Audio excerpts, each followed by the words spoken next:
আমার রাজনৈতিক জীবনে আজকে সবথেকে হতাশাকর দিন। সমস্যাটা কি জানো তো, বিরোধী রাজনীতি করতে গেলে না সবার আগে একটা মেরুদণ্ড দরকার হয়।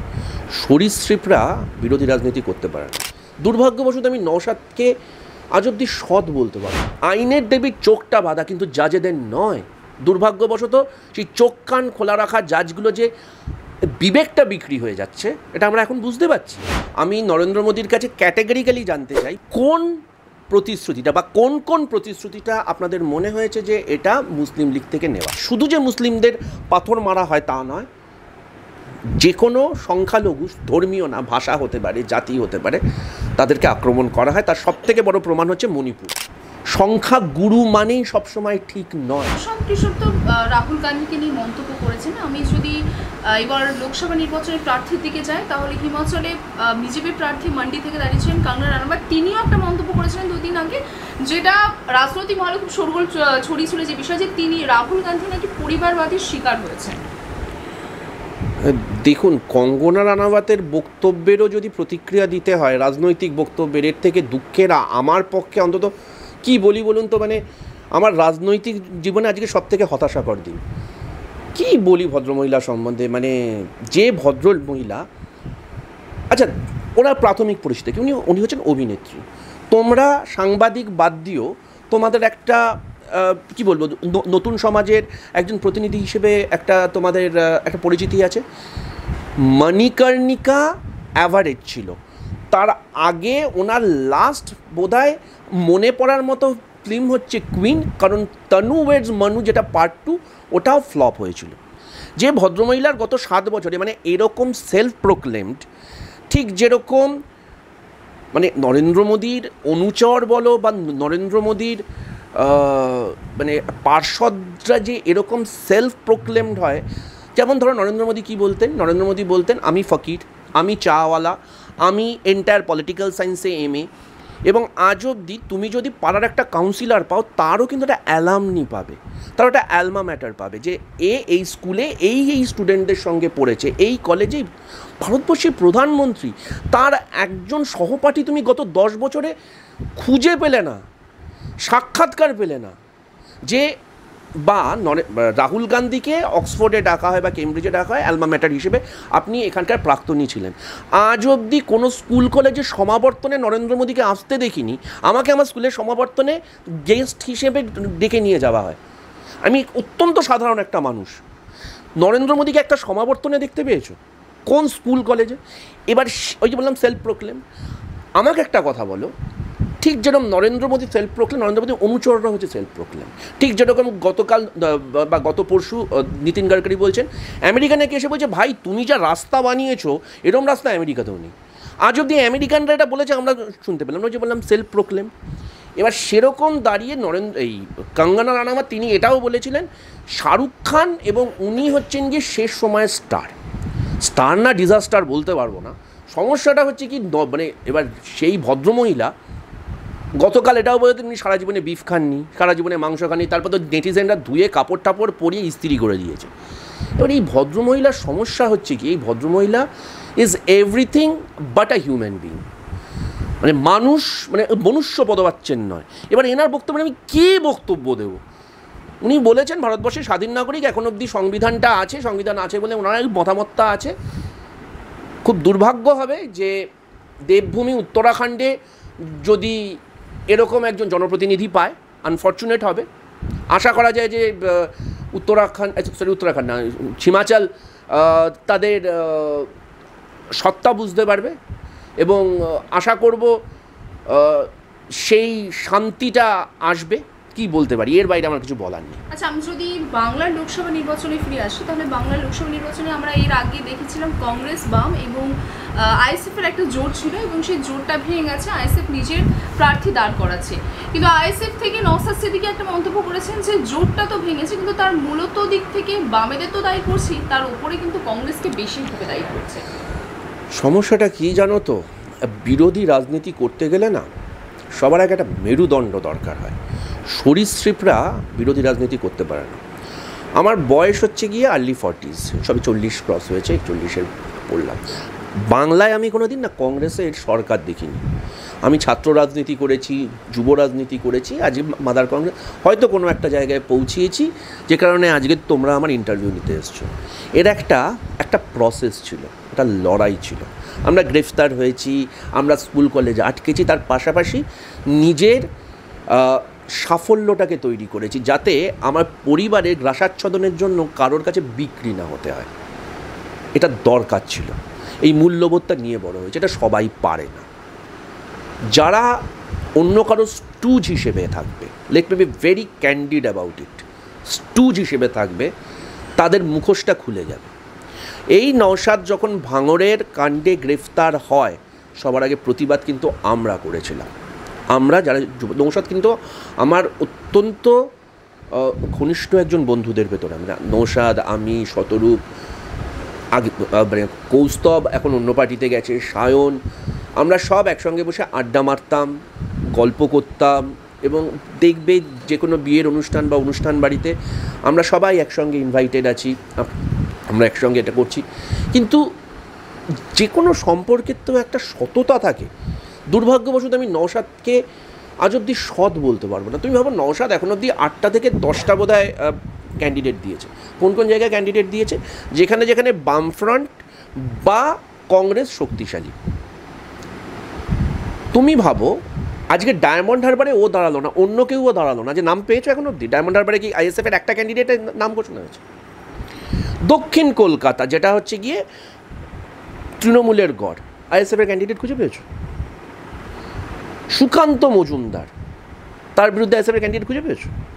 তাহলে আমি কেন বলবো না? আমার তো সার্কামস্ট্যান্সিয়াল এভিডেন্সকে গুরুত্ব দিতে হবে, যে আমি কেন বলবো না যে এই ছেলেটা যে অসম্ভব সম্ভাবনা নিয়ে রাস্তায় এসেছিল, সে আজকে বিরোধী রাজনৈতিক দলগুলোর একটা কণ্ঠ হতে পারত।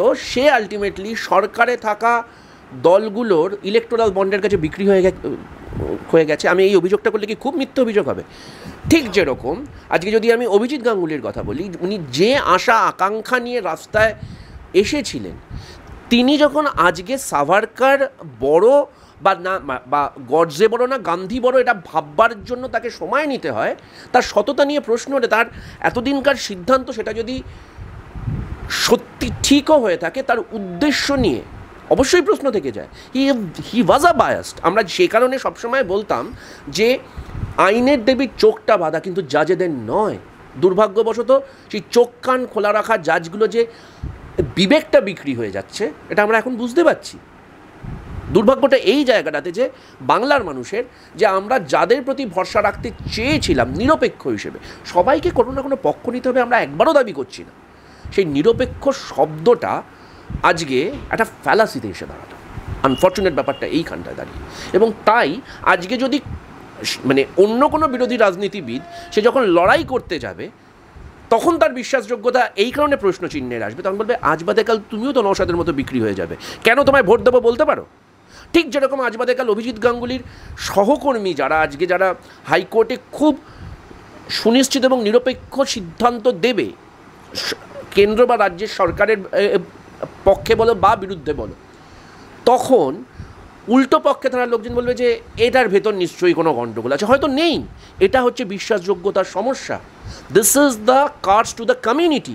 When I talk about community, it is not about Hindu Muslim, এটা হচ্ছে সেই প্রফেশনাল কমিউনিটি বা সোশ্যাল কমিউনিটির কথা বলছি। আমরা বিরোধী রাজনীতিটা করি, আমাদের বিশ্বাসযোগ্যতা, আমাদের আদর্শ, আমাদের নো কম্প্রোমাইজ ম্যাটার। সেখানে দাঁড়িয়ে নওশাদ যে দৃষ্টান্ত স্থাপন করলো, আনফর্চুনেটলি ওর বিশ্বাসযোগ্যতা কিন্তু আজ বাদে কাল কিন্তু ওকে ওর ব্যাখ্যা দিতে হবে। লড়াই তো আজকে শেষ হবে না, আজকে আমরাও থাকবো, ওরাও থাকবে। আচ্ছা, আমি যদি এবার কংগ্রেসের একটু ম্যানিফেস্টোতে যাই, কিছুদিন আগেই কংগ্রেস তার ইস্তিহার 2024 লোকসভা নির্বাচনের উদ্দেশ্যে প্রকাশ করেছে, এবং সেই ইস্তিহার নিয়ে আমি শাসক দলের, কেন্দ্রীয় শাসক দলের কথা বলছি, যে সেখান থেকে বলা হয়েছে যে সেই কংগ্রেসের ইস্তিহারের মধ্যে কিছু কিছু তারা সাজিয়েছিলেন যে বা বলেছেন যে এই প্রতিশ্রুতিগুলো করা হবে, এই প্রতিশ্রুতি দেওয়া হচ্ছে, তার মধ্যে মুসলিম লীগের কিছু প্রতিশ্রুতি ছিল, সেই একই জিনিস প্রতিফলিত হচ্ছে। আমি জানি তুমি কোন রেফারেন্সটা দিতে চাইলে। ওই যে বললাম, নরেন্দ্র মোদীর যে বক্তব্য মুসলিম লীগের এবং এটসেট্রা, এবার এটা একটা রাজনৈতিক উত্তরটা আমি অবশ্যই দেবো, তার আগে তথ্যের উত্তরটা দিদি। ফার্স্ট অফ অল আমি নরেন্দ্র মোদীর কাছে ক্যাটেগরিক্যালি জানতে চাই, বা নরেন্দ্র মোদী বা বিজেপির আইটি সেল বা যারা আছেন, কোন প্রতিশ্রুতিটা বা কোন প্রতিশ্রুতিটা আপনাদের মনে হয়েছে যে এটা মুসলিম লীগ থেকে নেওয়া। ফার্স্ট অফ অল অবশ্যই আপনারা যখন মুসলিম লীগের ম্যানিফেস্টোকে রেফার করছেন, তার মানে নিশ্চয়ই মুসলিম লীগের ম্যানিফেস্টোটা আপনারা রোজ পড়েন, আমরা অন্তত পড়ি না, বাট এনিওয়ে আপনারা যখন পড়েন খুব ভালো কথা, কোনো পড়াশোনাই আলটিমেটলি ব্যর্থ হয় না। কিন্তু কোন প্রতিশ্রুতি, কোনো প্রতিশ্রুতি যদি স্পেসিফিক হয়?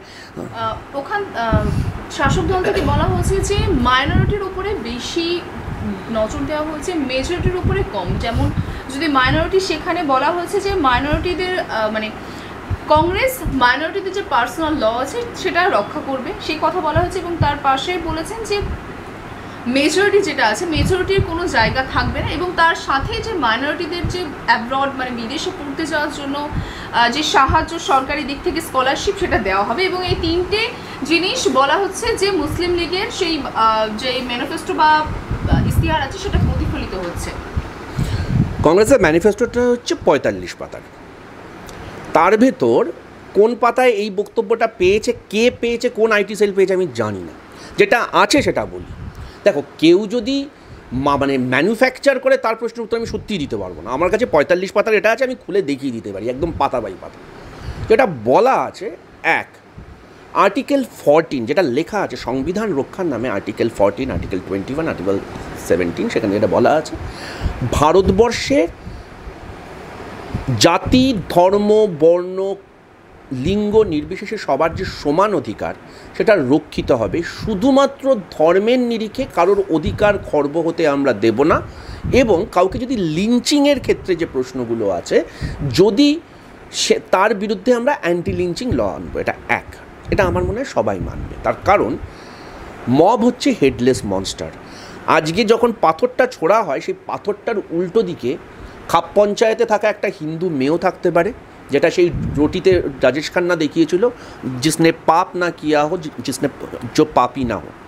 অর্থাৎ শুধু যে মুসলিমদের পাথর মারা হয় তা নয়, যে কোনো সংখ্যালঘু, ধর্মীয় না, ভাষা হতে পারে, জাতি হতে পারে, তাদেরকে আক্রমণ করা হয়। তার সবথেকে বড় প্রমাণ হচ্ছে মণিপুর, তার সবথেকে বড় প্রমাণ Kathua rape, Hathras rape, Unnao rape, যেখানে শুধু যে সংখ্যালঘুদের প্রতি অত্যাচার হয়েছে তা নয়, দলিতদের ওপর অত্যাচার হয়েছে। এটা একটু ক্ল্যারিফাই করে। দুই, যেটা বলা হয়েছিল পার্সোনাল লয়ের ক্ষেত্রে, সেখানে বলা হয়েছিল যে প্রত্যেকটা পার্সোনাল ল, একমাত্র হিন্দু এই মুসলিম পার্সোনাল ল বোর্ড আছে, সেই পার্সোনাল ল বোর্ডকে যদি সংস্কার করতে হয়, মুসলিমদের ভেতর অর্থাৎ সেই ধর্মের ভেতর সংস্কারটা করা হবে, সরকারের অবজারভেশনে নিশ্চয়ই করা হবে, কিন্তু তাদের কমিউনিটি রিপ্রেজেন্টেটিভের মাধ্যমে। অর্থটা কি? তুমি আমার একটা কথা বলো, তুমি আমি সবাই হিন্দু, আমাদের হিন্দু ধর্মের সতীদাহ প্রথা বলো বা হিন্দু ধর্মের বিধবা বিবাহ বলো, এই সংস্কারগুলো কারা করেছিলেন? একজন বিদ্যাসাগর, একজন রামমোহন রায়, যারা কিন্তু হিন্দু ধর্ম থেকে উঠে এসেছিলেন। অর্থাৎ যে কোনো ধর্মের সংস্কার সেই ধর্ম থেকে উঠে আসে। সেই সময় তদানীন্তন যারা প্রশাসনে ছিলেন, তারা যদি সংখ্যাগুরুর কথা ভাবতেন, তোমাদের এক্ষেত্রে আমি একটা রেফারেন্স দিই, তোমাদের সুবিধা হবে। সেটা হচ্ছে সতীদাহ প্রথা যখন রদ করার জন্য যখন একটা পিটিশন দাখিল হয়, সেই পিটিশনের সময় একদিকে ছিলেন রাজা নবকৃষ্ণ দেব বাহাদুর, আর উল্টো দিকে ছিলেন বিদ্যাসাগর। বিদ্যাসাগর মাত্র 927 কাছাকাছি সই সংগ্রহ করতে পেরেছিলেন, উল্টো দিকে ছিল হচ্ছে বোধহয় 12,000। তাহলে যদি সংখ্যাগুরুকে গুরুত্ব দেওয়া হতো, আজকে বিধবা বিবাহ হতো না। সংখ্যাগুরু মানেই সবসময় ঠিক নয়। যদি সংখ্যাগুরুকে গুরুত্ব দেওয়া হতো, আজকেও আমাদের এখানে কৌলিন্য প্রথা থাকতো, যেখানে একটা মানে মৃত্যুপথযাত্রী একজন ব্রাহ্মণ একটা 16 বছরের মেয়েকে বিয়ে করতে পারত। আর তারপরে ওই শত্রুঘ্ন সিনহার একটা অন্তর্জলী যাত্রা তৈরি হতো তপন সিনহার মতো। কিন্তু সেখান থেকে যে রিভাইভালটা হয়েছে, কারণ কোনো একজন রামমোহন রায় রুখে দাঁড়িয়েছিল, কোনো একজন বিদ্যাসাগর রুখে দাঁড়িয়েছিল। সংখ্যাগুরু সবসময় ঠিক হয় না।